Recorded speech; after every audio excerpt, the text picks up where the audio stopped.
I worked maintenance at Six Flags Over Texas for almost 18 years. I'm not going to give my real name because even after all this time, I still don't know what they could do to me. Maybe nothing. Maybe they don't care anymore. Maybe I'm just an old man with too much guilt and too many memories that won't let him sleep. But I know what happened inside that ride.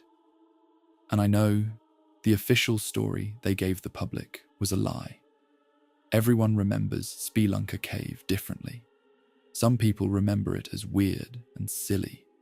Some remember it as creepy even before anything bad happened. Little cave people frozen mid-dance. Fake rocks. Dripping water. That damp smell you only get from old dark rides that have been patched over too many times. To most guests, it was just another boat ride. To me, it was the one place in the park I hated being alone. I started working there in the late 80s. Back then, the ride already felt ancient. The animatronics clicked and jerked like they were in pain. The water pumps groaned under the floor. The walls sweated in the summer heat. Every few weeks something would jam, leak, rot, or short out. And I was one of the guys they called to crawl into the dark and fix it. Then 1989 happened. I was there that day. 2 boys got out of the boat while the ride was moving. One made it to the emergency platform, the other didn't. He was 9 years old. I didn't see him fall, but I saw them pull him out. People think amusement parks are loud all the time. They're not. There are moments when the whole place can go quiet in a way that doesn't feel natural. That was one of those moments. Afterward, everything changed. Management told us not to talk about it. They held meetings. They inspected the ride. They added warnings. They repeated the same phrase over and over. Guest behavior incident. That was what they called it. Not a tragedy, not a death, a guest behavior incident. The ride reopened eventually because parks don't like dead space. A closed ride costs money. A closed ride makes people ask questions. For the first few weeks, nothing happened. At least nothing anyone admitted. Then the complaints started. A mother came off the ride, shaking so badly she could barely hold her purse. She said there was a child standing on one of the maintenance platforms, soaked from head to toe. She thought he was part of the show until he turned and looked at her. There were no child figures on that platform.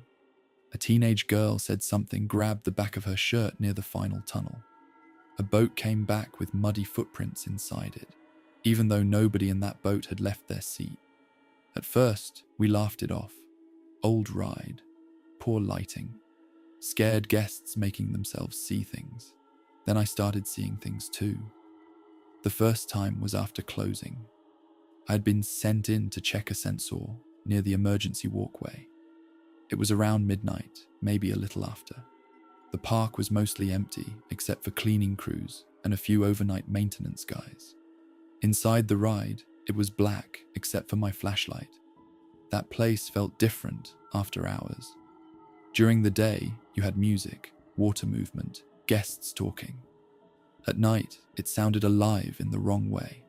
Pipes knocking, water dripping, wood creaking, animatronic motors twitching even when power was supposed to be cut.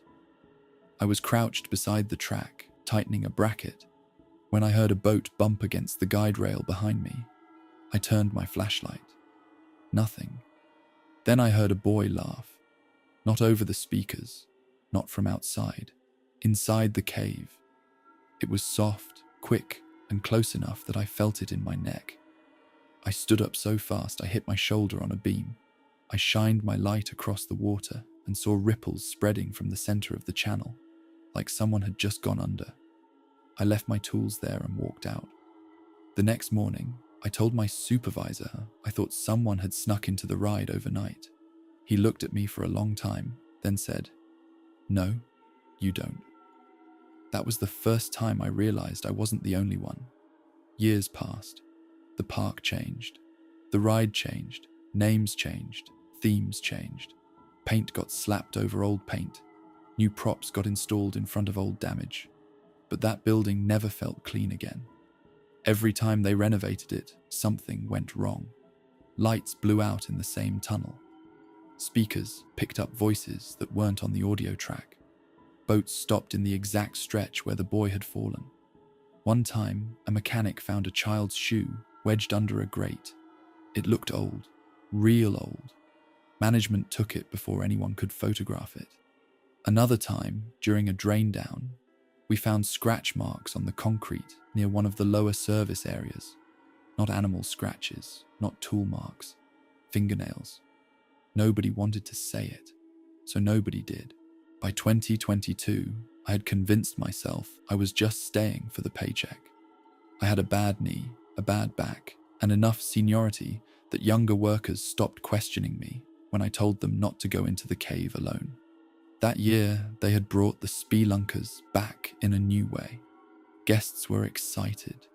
Nostalgia does strange things to people.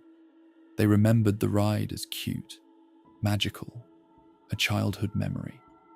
They didn't know how many layers of paint were covering the rot. They didn't know about the cameras that glitched only in certain tunnels. They didn't know about the maintenance logs that disappeared.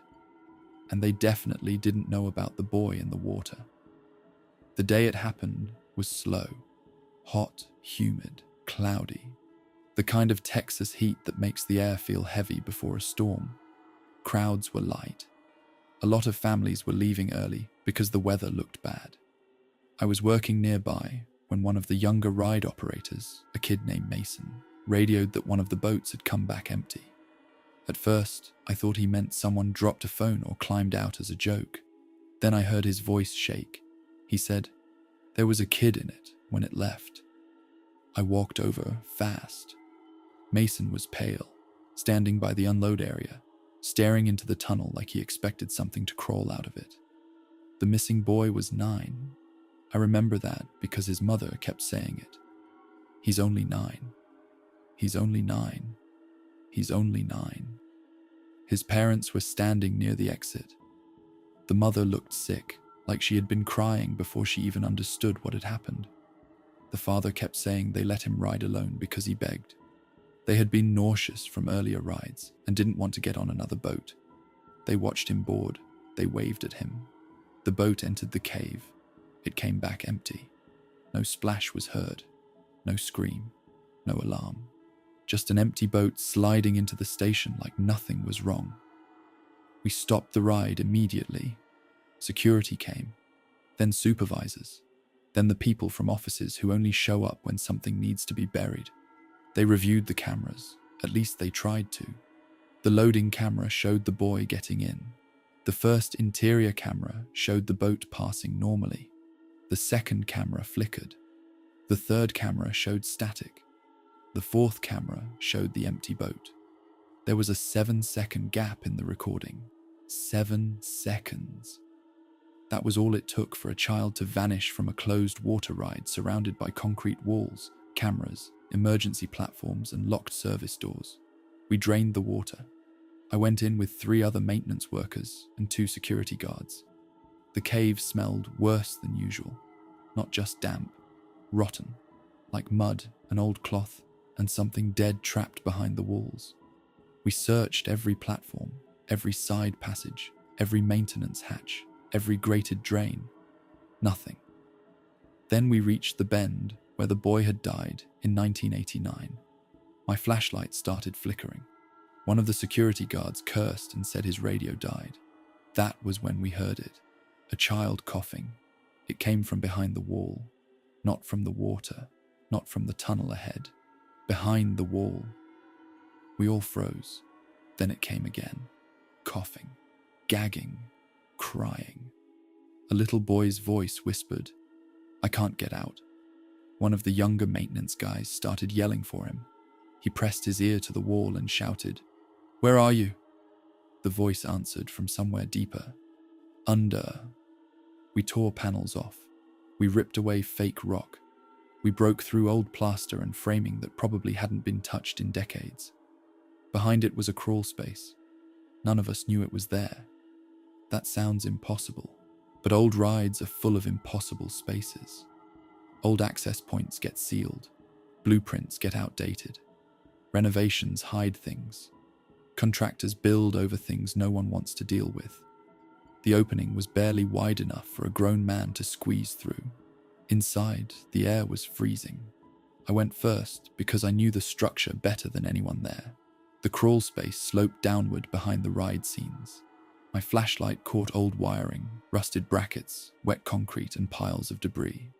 The deeper I crawled, the louder the water sounded, even though the channel had been drained. Then I saw handprints, small ones. They were pressed into the dust along the wall. Some were fresh, some were old, very old. At the bottom of the crawl space, there was a narrow maintenance pit filled with black water. It shouldn't have been there. We had drained the ride, but this water remained, still and dark, like it had its own source. Floating on top was a red baseball cap. The missing boy had been wearing one. I called back for help. Nobody answered. I turned around and saw that the crawl space behind me was empty.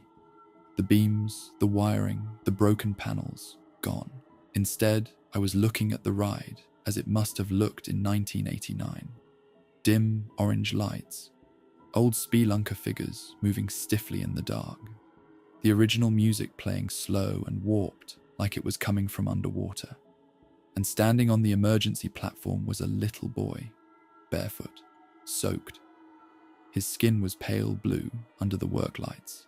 His hair was stuck flat to his forehead. Water dripped from his sleeves. He looked at me and smiled. Not like a happy child, like something pretending to be one. Then he pointed at the black water and said, "He took my place." I don't remember crawling out. I remember waking up on the concrete outside the ride with paramedics around me and my supervisor kneeling beside me. They asked what I saw. I told them, every word, the crawl space, the water, the hat, the boy. My supervisor didn't look surprised. He looked tired. 2 hours later, I was in a private office with 3 people from corporate, 2 park officials, and a man I had never seen before who did not introduce himself. They told me I was dehydrated. They told me I had suffered a panic episode. They told me there was no crawl space. They told me no child had been found because no child had gone missing. That was when I knew the parents had been handled. I don't know what they were told. I don't know if they were paid, threatened, convinced their son wandered off somewhere else. Maybe they were told something so horrible and official sounding that they had no choice but to accept it. But I saw that boy get on the ride, and I saw his hat floating in the dark. The next day, the ride was closed. The public explanation came later. Flood damage. That was the phrase they used. Flood damage. Not a missing child. Not a sealed crawl space. Not the thing wearing a dead boy's face inside the cave. I was fired within a week. They called it a safety violation. Said I entered a restricted area without authorization. Said I created panic among staff. Said I had become unstable. Maybe I had. Because even now, years later, I still hear that ride when it rains. I hear water moving where there shouldn't be water. I hear boats bumping gently against the dock. And sometimes, right before I fall asleep, I hear a little boy coughing behind my bedroom wall. I used to think the boy from 1989 was haunting the ride because he died there. I don't believe that anymore. I think something inside that cave took him. I think it wore his tragedy like a mask. And in 2022, when the ride reopened and people started saying the Speelunkers were back, I think it got hungry again. The park can tear down signs. They can repaint walls. They can blame storms, leaks, wiring, floods, whatever they want. But somewhere under that concrete, behind the fake rock and sealed doors, there is still water that never drains. And if you ever hear a child crying from inside an empty ride, don't follow it. Because it isn't asking for help. It's asking for someone to take its place.